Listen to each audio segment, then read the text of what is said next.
हमारा आपका इस धरती पर आने का उद्देश्य क्या है, हमको और आपको करना क्या है, किसने हमको भेजा और यहाँ से जाना कहाँ, ये पूरी जानकारी कौन देगा? ये गुरु देते हैं। साहब ने कहा कि गुरु सिर्फ ज्ञान नहीं देते हैं, गुरु अपने शिष्य को भोग और मोक्ष दोनों देते हैं। गुरु अपने शिष्य को जीने की कला सिखलाते हैं। गुरु ही बताएंगे कि शिवलिंग में पूजा कैसे होगी, गुरु ही बताएंगे कि भगवती की पूजा कैसे होती है। तो हमको आपको सबसे पहले शिष्य बनना होगा, उस महादेव को गुरु बनाना होगा। वह महादेव हमें याद रहे, उस महादेव से मेरा जुड़ाव हो जाए, वह मेरा मन उस महादेव को अपना समझे। इसके लिए साहब ने हमको और आपको 3 सूत्र दिया, जिसमें पहला सूत्र है कि हे शिव, आप मेरे गुरु हैं, मैं आपका शिष्य हूँ, मुझ शिष्य पर दया करें।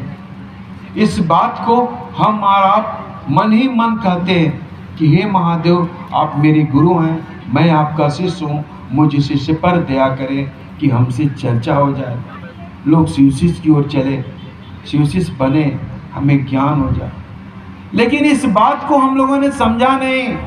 साहब ने हम लोगों से कहा कि मैंने पहला सूत्र जो तुम्हें दिया है, इस पहला सूत्र को हम और आप रट लिए हैं, हम और आप इस बात को नहीं समझे। वह कहना क्या चाह रहे हैं? वह कह रहे हैं कि हे शिव, आप मेरे गुरु हैं। यहाँ मेरा शब्द हो रहा है। हम कहते हैं ना, वह मेरी गाड़ी है, वह मेरा घर है, मेरा बेटा है, मेरा संपत्ति है। धरती पर हैं तो धरती आपका अपना आएगा, क्योंकि धरती वह गुण घेजता हमको। लेकिन शिव मेरा हो जाए, ये तो बिना गुरु की दया से नहीं होगी। तो यहाँ साहब कह रहे हैं कि हे शिव, आप मेरे गुरु हैं, मैं आपका शिष्य हूँ, मुझ शिष्य पर दया करें। कि मेरा मन समझे, पहले मेरा मन तो समझ जाए कि महादेव मेरे गुरु हैं, और जैसे ही गुरु की दया होगी और आपका मन समझेगा कि वह मेरा महादेव है, अब आपको लगेगा कि हम क्या करें। शरीर में होते तो वस्त्र देते, अन्न देते, धन देते, वह महादेव तो शरीर में नहीं है।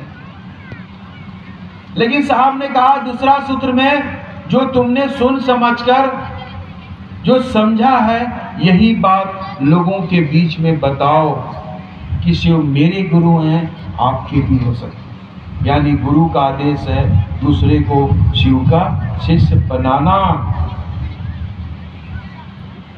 यानी गुरु चर्चा करना। दूसरा सूत्र में उन्होंने कहा गुरु चर्चा करो।